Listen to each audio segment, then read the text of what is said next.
What's up everyone, welcome back and thanks for joining us. If you make your way south of Da Nang to the thoroughly saturated but nice old town of Hoi An, you may want to take a day to make it out to these islands off the coast, Pulocalam, or the Cham Islands.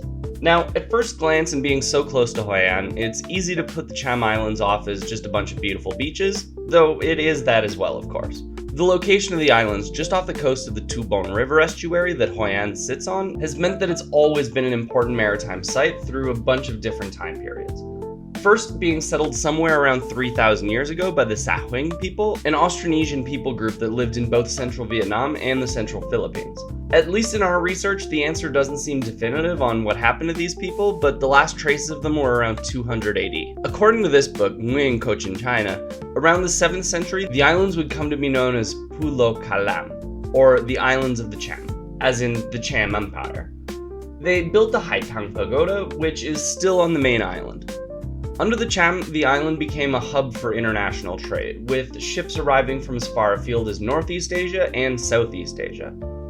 After the 15th century, the island came under the control of the Dai Viet, and the island's main economy was exporting the nests for bird nest soup to China. The obvious strategic significance of the island would have it go on to be an important port for numerous empires over the following centuries: the French, the Japanese, and then the Americans, which we'll get back to in a minute. Once off the boat, you can rent a bike from the uncles hanging out at the dock for $100K, and the uncles will come with you as a guide if you want.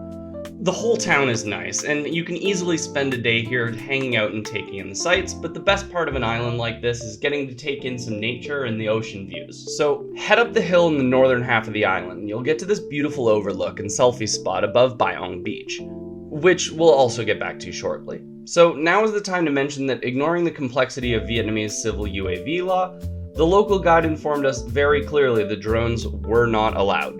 Despite not really being able to understand much of Central dialect, they made it abundantly clear by the way of a simple "whose line is it anyway" style impression of So, yeah, being located off such important cities as Da Nang and, here, means that the island is also an active military naval base, so no drones.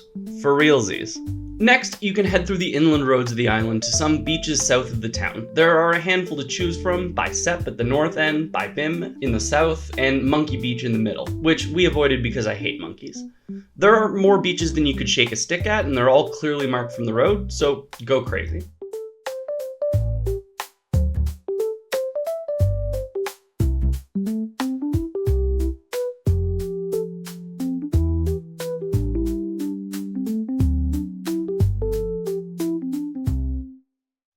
Hey, fuck you, monkey!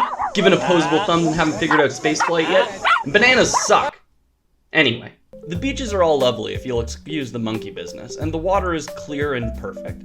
Now, you can't get to the island without going through a registered tour company, as they're the ones responsible for making sure you aren't a spy or saboteur. When you leave port in Hoi An, the military will check a roster for the boat, and when you leave the island, another military checkpoint will make sure that the boat still has the same number of people and dogs. So you really only have so much autonomy on the island, but it's a fun little tour.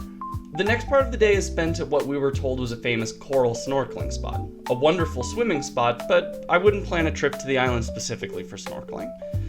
Anyway, this is where we want to give a big shout out to friend of the channel HQH2010. He's a good lad. After the dip, the boat will take you over to Bayong Beach. By far the most touristy part of the island, but it is what it is, a beautiful tropical beach. Anyway, allow me another moment to nerd out on history of the island again. During the quote-unquote Vietnam War, the island was an important stop on the maritime Ho Chi Minh Trail, where the PAVN would drop supplies that would be smuggled into the occupied mainland to assist the NLF in their fight against American and Comprador forces, and as such, the island was subjected to various bombing raids during the war.